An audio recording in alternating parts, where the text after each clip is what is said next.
I've discussed my favorite A Song of Ice and Fire characters at length. Some might say too much, but today I want to be a hater. George R. R. Martin's series, in my mind, is defined by how well he writes characters. All of the people we meet throughout Westeros and Essos, at least most of them, tend to be fully fleshed out and realized characters with their own ambitions, weaknesses, strengths, goals, everything that a real person would have. But there are those characters throughout the world of Ice and Fire that I just do not like. That could be for a number of reasons. I could not like their vibe. They could be a terrible person. I could think they're underdeveloped or cartoonish. Overall, there's a plethora of different reasons. This video started out as like a top 10 least favorite characters video, but it has since kind of morphed into something more amorphous, as I really find that I dislike these characters for very different reasons, and ranking them against each other was difficult to do. So overall, I thought it'd be cleaner to just kind of talk and yap at you about my least favorites. I should also say, jumping in, that this is all my opinion. It is subjective, and that also means that it is now your opinion. Let me know in the comments if there's anybody I've missed, or if you disagree with my takes on anyone. And while you're down there, leave a like, subscribe. It really helps the video, and I'd love to hear your thoughts as well.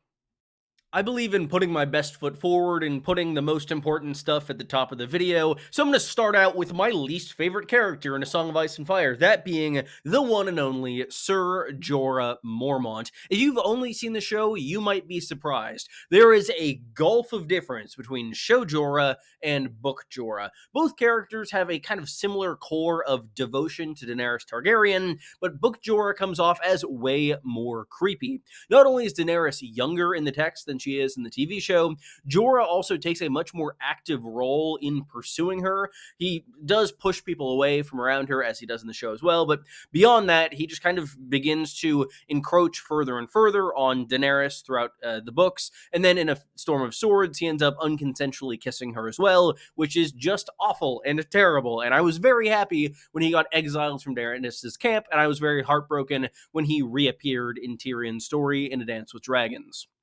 Jorah in the show is very different. His love for Daenerys is sort of this noble yearning that he knows will never be fulfilled. It's still awful because of the age difference, but I think it has shifted the public's perception of Jorah and made him kind of more of a redeemable character in the eyes of those who just watched the show, especially given that Daenerys and Jorah kind of became friends by the end, by his eventual death, which I think happens in The Long Night. God, that wasn't memorable, but I will be so happy when Jorah dies in the books. At present, he is about to fight in the Battle of Fire, where I hope he will die, and if he doesn't, I hope Daenerys just exiles him again. The less he's on my pages, the better. Speaking of creepy characters and Targaryens and massive age gaps, Rhaegar Targaryen is a character that I really dislike. I think that's one of the more controversial people on this list, but overall, Rhaegar is kind of a void as far as character goes, at least in my understanding. And beyond that, his, kidnapping Lyanna Stark, regardless of whether this was them, running off together, whatever, and having Jon Snow, she was 14 at the time Rhaegar ran off with her, which is insane and unacceptable even by Westeros' standards. And beyond that, I don't find Rhaegar all that compelling. I also always worried that because Jon Connington is my favorite character, people will assume that I like Rhaegar, which I absolutely do not. He's also another one of these characters who is so fixated on prophecy and his own role in the grand narrative of Westeros that it ends up dooming both himself and pretty much everyone around him. He really annoys me. We now enter the camp of characters that effectively made this video not a top 10 list, because I don't really know how to separate any of these ones. I classify them as the cartoon characters, and that is a portion as to why I dislike them. These are the characters who are so comically bad or evil or something that they honestly don't even really fit in with Ice and Fire, given the fact that all of these other characters have some concrete motivation or reason for being the way they are. This camp includes people like the Mountains, the Brave Companions, and Craster. All of these individuals who their entire role in the story is just being the biggest monster as possible. That is definitely a necessary evil, no pun intended, for the narrative going forward, as we do need these antagonistic forces to cut against our protagonists. But overall, I do feel like there could be more depth in any of those cases, and overall they are just kind of evil for evil's sake, which I will admit is fairly realistic to life, given that there are so many people who are just evil at times in life. The king of this camp for me is Ramsay Snow. He is cartoonishly evil. There is no good thing about Ramsay Snow, and I do think that he has a larger role in the narrative than the others I've mentioned. Of course, the others do important things. The mountain's actions in the Riverlands are a massive reason for kind of the backlash in A Feast for Crows to the Lannister regime, and additionally, the Brave Companions are obviously the ones who cut off Jaime's hand, but Ramsay acts as a major antagonist in the North for Theon's entire arc in A Dance with Dragons and a little in A Clash of Kings, and he'll likely be an antagonist for Stannis and Jon going forward. And given that fact, him just being an evil monster is kind of uninteresting to me, given the fact that his father, Ramsay, is an evil monster, but he also goes about it in a really interesting way, and there are elements of his character that seem to be kind of pragmatic and overall just focused on maintaining status quo and his hold in the North rather than just tunnel visioning on being the worst person imaginable. And I do honestly think that the show portrayal of Ramsay does do a better job, at least adding some film of nuance to this terrible character, because Ramsay is absolutely a monster in both instances, but I would say he's a slightly more interesting monster on TV, which is largely due to an incredible performance, which I should also say is also part of why show Jorah is probably better than book Jorah, because Ian Glenn gives a great performance. Hizdar Lorak is someone who just kind of annoys me. There are several levels of this annoyance.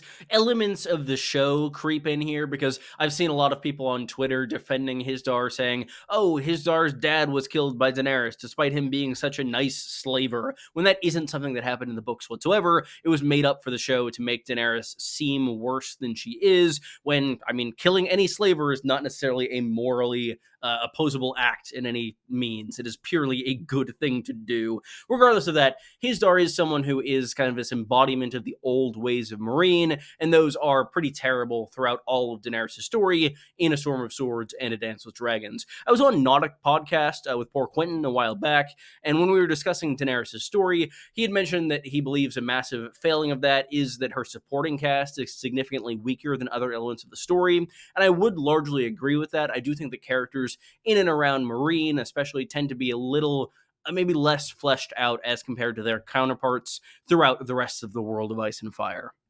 Balon Greyjoy is another one. He's just kind of dumb, and I'm not huge on him. He does one thing that I like, and that is naming Asha as his heir. That's really cool and a lot more progressive than I think he would, and I do think it speaks to a true devotion to the old way of the Ironborn lifestyle, being able to truly choose one's heirs in succession, and even the Lord or King of the Iron Islands, and he knows that Asha is his true successor. But beyond that, he launches two of the least successful wars in Westerosi history, and he is overall just kind of a dick at all times.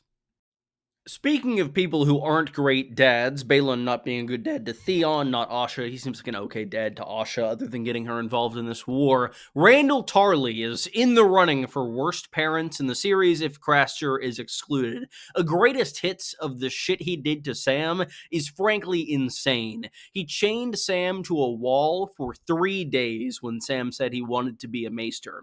He also forced him to dress in his mother's clothes, made him sleep in chainmail, and then in a really weird thing that I think is strange compared to other actions by Randall Tarley, and I'll be curious to see if it's explained in later books, is that he had Sam bathed in Auroch's blood while 2 Carthene warlocks were like working spells over him to make him braver. We also meet him directly through Brienne's story in A Feast for Crows. We actually meet him a little bit before that as well, but Brienne's story also solidifies my dislike of him because he is just kind of a dick to her throughout, and while he does have these ideals of justice throughout, it is just really kind of enforcing his will on those around him with the kind of facade of all being just.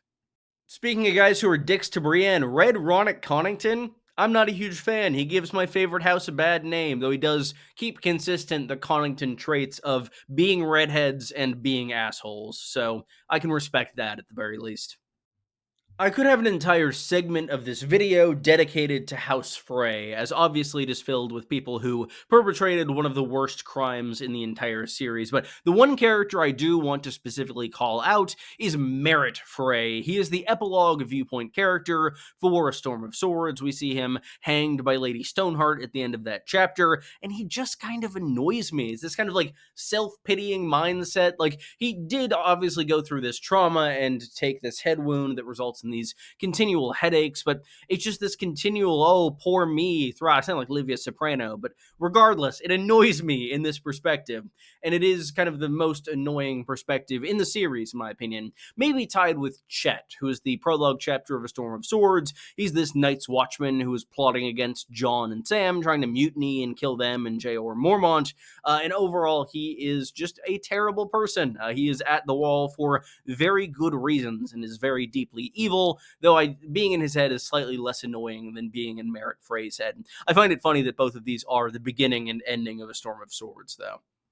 House Florent also wholesale deserves a spot on this list. They're a noble house in the Reach. I do like their sigil, if I am forced to say something nice, but every single member of this house who we meet, mostly in Stannis' camp, are incredibly annoying at all points. Some of them are very kind of zealotous towards the faith of the Red God, and of course, Selyse Florent, Stannis' queen, is pretty awful all around. Not only is she just mean to Jon Snow throughout all of the chapters they share, she seems to even be mean and not really care about her daughter, the Princess Shireen Baratheon, which I'm sure will play a part in Shireen's eventual burning, which is very sad, and overall, man, did Martin make this house unlikable.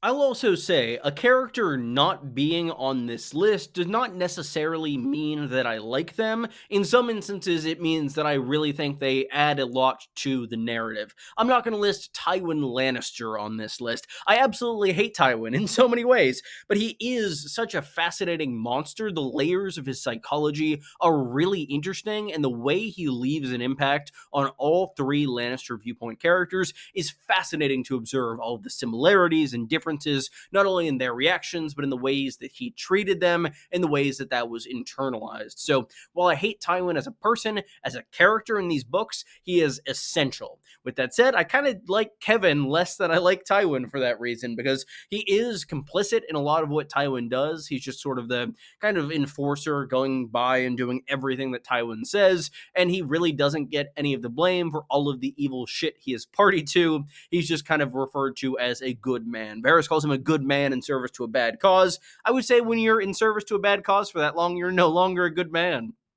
Also, somebody should have added to the monsters category, Khal Drogo. I feel like doesn't get as much ink as he deserves as a terrible person and monster in the books. I think that we really should maybe discuss that a little more. I really haven't discussed the Dothraki much. That could be a fun video topic for the near future.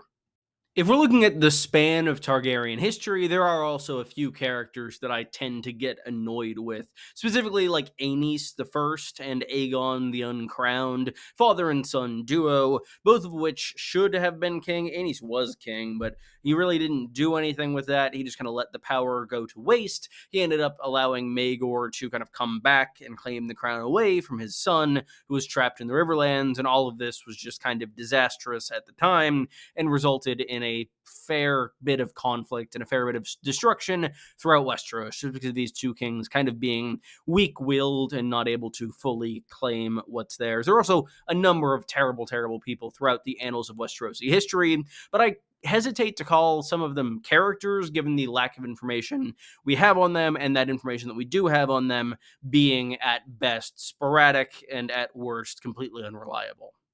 I've been racking my brain because I wanted to end this video by discussing which main viewpoint character I dislike. And really, it is difficult to find one that I concretely do. There are those characters who I question their narrative role overall. Your Quentin Martell, your Aereo Hotaz. But overall, I think the only character that I like less as a viewpoint than when they were not a viewpoint is Samwell Tarly.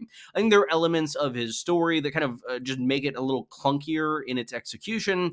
Specifically, his entire arc in A Feast for Crows not really feeling super relevant or necessary. Overall, I do think that will very much improve in The Winds of Winter, as he'll be our viewpoint on Old Town, but as it stands, I think he has one book where he is good as a viewpoint and carried by the events happening around him, and another that is just kind of not great in terms of his story. Thank you all so much for watching. If you enjoyed this video, be sure to leave a like and subscribe. I'll really appreciate it, and I'll have many more videos for you in the very near future on A Song of Ice and Fire, House of the Dragon, Dunk and Egg, and, did I already say House of the Dragon? Game of Thrones. That was the show I forgot to list. I also have a Patreon in the description. Yeah, you can support me there if you'd like. And yeah, I really appreciate any and all support of all varieties. So thank you again. I'll see you soon.